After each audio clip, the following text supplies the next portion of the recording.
وَلَقَدْ يَسَّرْنَا الْقُرْآنَ لِلذِّكْرِ فَهَلْ مِن مُّدَّكِرٍ إِنَّ فِي خَلْقِ السَّمَاوَاتِ وَالْأَرْضِ. Surely in the creation of heavens and the earth, وَاخْتِلَافِ اللَّيْلِ وَالنَّهَارِ, and the difference or alternation of the night and the day, وَالْفُلْكِ الَّتِي تَجْرِي فِي الْبَحْرِ بِمَا يَنْفَعُ النَّاسِ, and in the ships that float in the rivers and the sea with the material which is beneficial, بِمَا يَنْفَعُ النَّاسِ, which is beneficial for people. وَمَا أَنزَلَ اللَّهُ مِنَ السَّمَاءِ مِن مَّاءٍ, and in the water that Allah subhanahu wa ta'ala has sent down from the sky. فَأَحْيَا بِهِ الْأَرْضَ بَعْدَ مَوْتِهَا, and revived the earth after it had died. It was dead, because when there is no greenery on the earth, it is like a dead earth. There is nothing, no signs of life. But when there is rain, there are all signs of life, there's greenery. And the insects also appear, birds also come. Life, in all the form now becomes very evident and apparent. فَأَحْيَا بِهِ الْأَرْضَ بَعْدَ مَوْتِهَا, and he made, the earth again living after it had been dead. وَبَثَّ فِيهَا مِن كُلِّ دَابَّةٍ, and he has spread in it all the moving creatures, all the animals, all the things that he has created. وَالسَّحَابِ وَتَصْرِيفِ الرِّيَاحِ, and in the changing of the winds, direction of the wind is changing from this direction to that direction. وَالسَّحَابِ الْمُسَخَّرِ, and this cloud which is, subservient, and this is between بَيْنَ السَّمَاءِ وَالْأَرْضِ, this is floating between the earth and the sky. لَآيَاتٍ لِقَوْمٍ يَعْقِلُونَ, in each one of them there are signs for people who have understanding, who can infer from these, who can understand them. Every sign, is a clear proof of Allah's existence, of Allah being almighty, of Allah being the all-knowing. All the attributes, great attributes of Allah subhanahu wa ta'ala, they are manifest in these physical phenomena that every man can see with his own eyes. وَمِنَ النَّاسِ مَنْ يَتَّخِذُ مِن دُونِ اللَّهِ أَنْدَادًا يُحِبُّونَهُمْ كَحُبِّ اللَّهِ, and there are among the people who accept Allah subhanahu wa ta'ala other things and make them rivals to Allah subhanahu wa ta'ala, and they become loving them with the love which was due to Allah subhanahu wa ta'ala. This is a philosophical ayah of the Quran.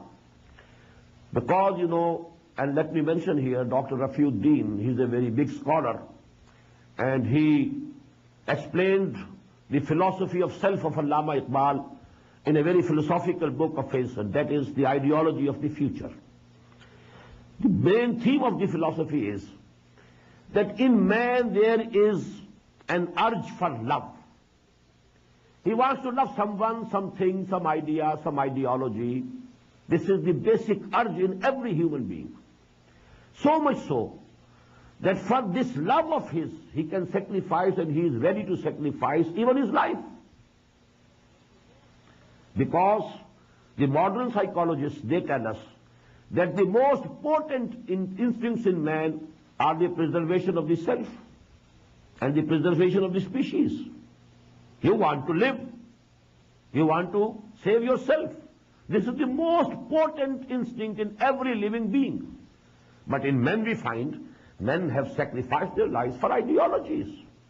How many people laid down their lives for the communist revolution in Russia? How many people sacrificed their lives at the command of Hirohito, the king of Japan? They committed harakiri.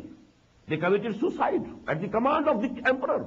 At the command, because they thought that our emperor is a god also, a manifestation of God, God incarnate. So out of love for him, they committed harakiri, and that was a special form of suicide. They used to cut their own abdomen with their own hands, with a knife, starting from the lower part of the abdomen till the chest. The whole person doing it himself, killing himself. So actually, he has decided, has inferred, and has proved that the most basic instinct in human beings is, which differentiates them from all animals, because the most potent animal instinct is to preserve himself. But here we find that man sacrifices his own life, not only his own life, his progeny, for the sake of some idea, ideology, some philosophy, some people for their nation, some people for their country, some people for their honor, some people for some ideology, from communism and so on. It means there is an inherent urge to love something in every human being.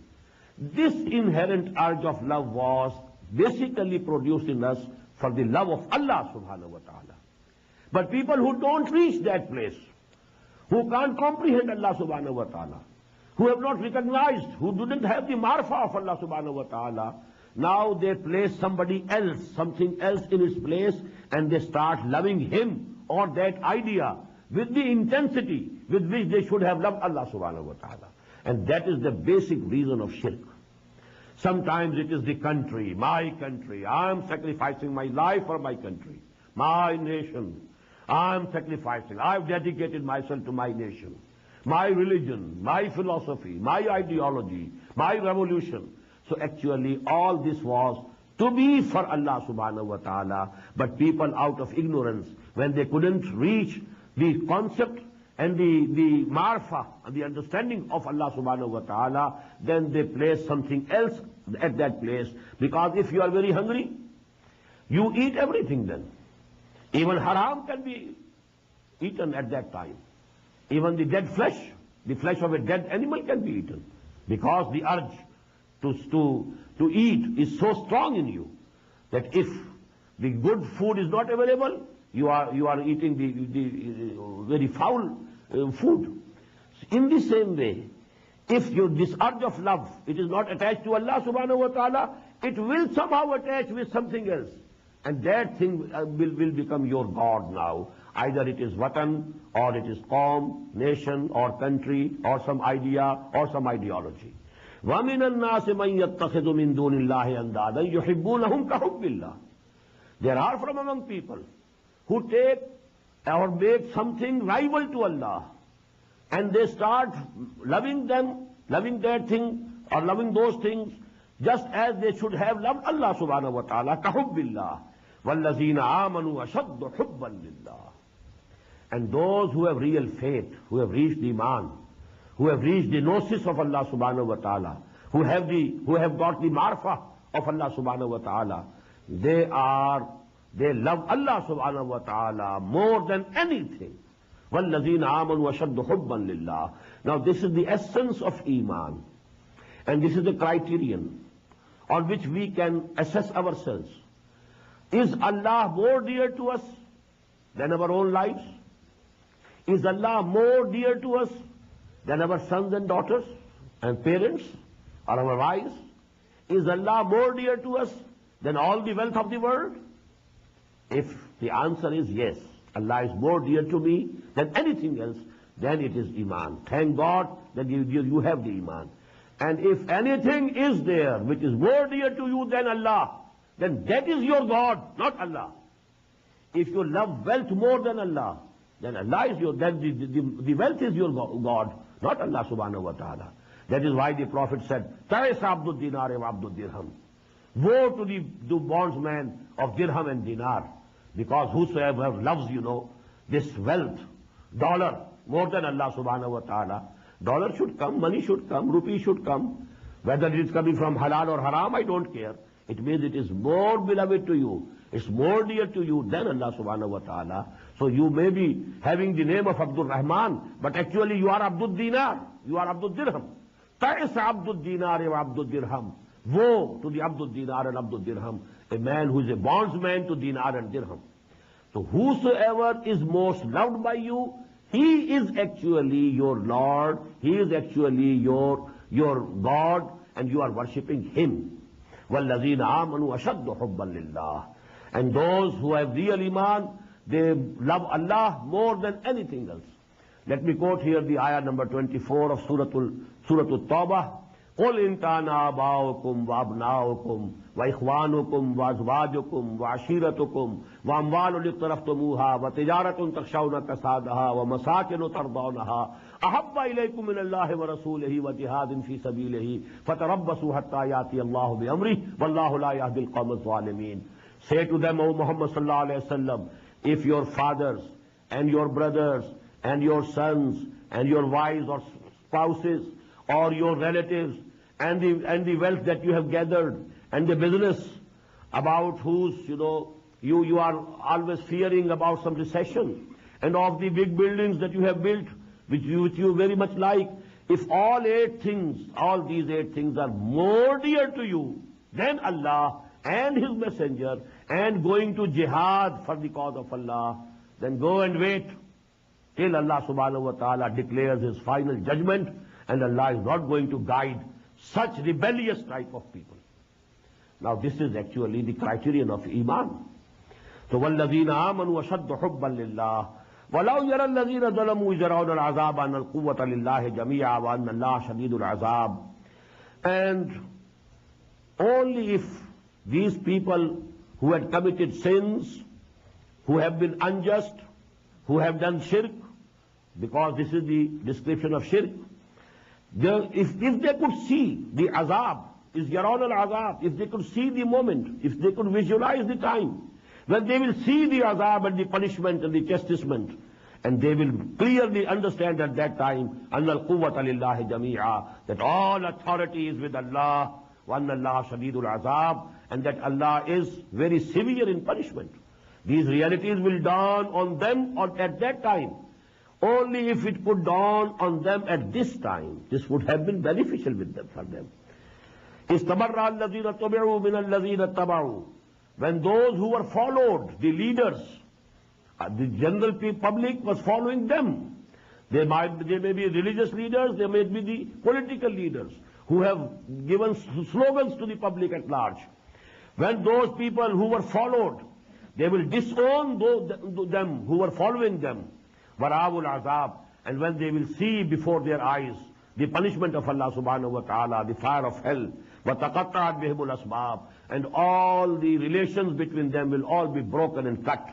وَقَالَ الَّذِينَ اتَّبَعُوا. And at that time, those people who were followers, who were following the leaders, the religious or the political leaders, they will say, لَوْ أَنَّ لَنَا كَرَّةً. If there can be a returning for us to the world, the worldly life again, نَتَبَرَّأَ مِنْهُمْ كَمَا تَبَرَّأُوا مِنَّا. We will also sever all relations from them. We will disown our leaders, the religious as well as the political leaders, as they have disowned us today. كَذَلِكَ يُرِيهِمُ اللَّهُ أَعْمَالَهُمْ حَسَرَاتٍ عَلَيْهِمْ. In this manner, Allah subhanahu wa ta'ala will show them all their deeds that they had done or committed in this world as regrets for them. Now they will be regretting. We followed them and they took us astray. We believed in them and they, just took us away from the right path. But this will be regret only. There is no second returning to this world. This life is for once, and now the hereafter will be eternal. The result that is going to last forever. وَمَا هُمْ بِخَارِجِينَ مِنَ النَّارِ. And they will not be able to come out of the fire. يَا أَيُّهَا النَّاسُ كُلُوا مِمَّا فِي الْأَرْضِ حَلَالًا طَيِّبًا. O people, O mankind, eat from whatever is in the earth which is halal, lawful, and tayyiba, and good, and refined. وَلَا تَتَّبِعُوا خُطُوَاتِ الشَّيْطَانِ. And don't follow the footsteps of shaitan. إِنَّهُ لَكُمْ عَدُوٌّ مُبِينٌ. Verily, he is for you a clear enemy. Now two things. كُلُوا مِمَّا فِي الْأَرْضِ حَلَالًا طَيِّبًا. Whatever is halal, permissible, eat it. Don't refrain from eating anything which is declared by Allah subhanahu wa ta'ala as permissible, as halal. Shaitan attacks human beings in two ways. He will persuade you to eat what is haram. And then he will give you different waswasa, different ideas about things which are halal. And he will ask you not to eat them, not to go near them. So actually keep both these things in your view. Kulu mimma fil ardi halalan tayyib. Eat whatever is halal and whatever is tayyib, whatever is good in all the earth that Allah subhanahu wa ta'ala has provided you with food, and don't follow the footsteps of shaitan. He is for you a clear enemy. Innama yamurukum bis-su. He actually ordains you. He commands you to whatever is evil, wal fahsha, what is sinful, wa an taqulu ala Allahi ma la ta'lamun. And he also commands you to say something about Allah what you not know, without any knowledge. And it has another meaning also, to ascribe to Allah something about which you have no knowledge. That Allah has declared this thing to be haram, whereas we don't find anything in the Quran or in any revealed scripture that this is haram. This has been declared haram from Allah subhanahu wa ta'ala. But you know, He will ascribe these things, just as the people in the Arabian Peninsula, they had declared many things to be haram. The Jews had declared the meat of camel to be haram, although there was no proof. Only Hazrat Yaqub alayhi salatu wasalam didn't like it personally. It was his liking or disliking, that's all, personal liking or disliking. But they declared it to be haram. In the same way, there were animals in the Arabian Peninsula who were given the names, you know, for certain gods, that this is reserved for that god and this is reserved for that god. And certain animals who had brought forth some offspring, some number of offsprings. After them now they are haram. You cannot take any service from them, you cannot eat their flesh, although those animals were halal in themselves. So all these things are covered by these ayat. إِنَّمَا يَأْمُرُكُمْ بِالسُّوءِ وَالْفَحْشَاءِ وَأَن تَقُولُوا عَلَى اللَّهِ مَا لَا تَعْلَمُونَ. And you ascribe to Allah subhanahu wa ta'ala those things which you don't know.